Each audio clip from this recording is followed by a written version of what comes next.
It makes us feel empowered when we actually realize that, um, we have the power to make these choices. We've got the privilege instead of them being taken away from us.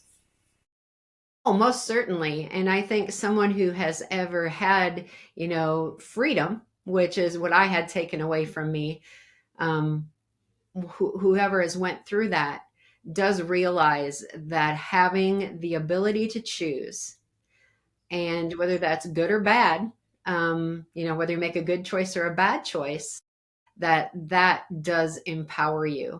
And I use many different methods to go over, choices, little things in the daytime.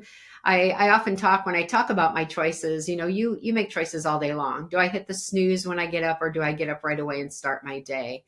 Do I stay in bed all day, or do I get up and do my work? Do I walk my dog today? What do I have for breakfast?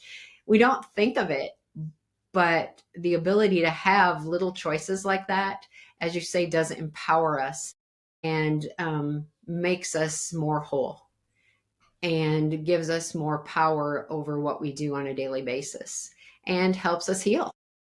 Yeah. Well, come to think of it, if you compare, you know, uh, when you're in prison, you don't have the choice of what you're going to eat. You don't have the choice of what type of exercise you want to do. You don't have, there's all these different choices that I think that we take for granted in our daily Exactly. lives.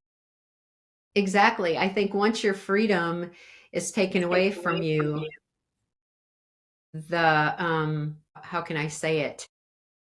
The ability to make choices become much more important, and the choices that you make, making positive choices, are much better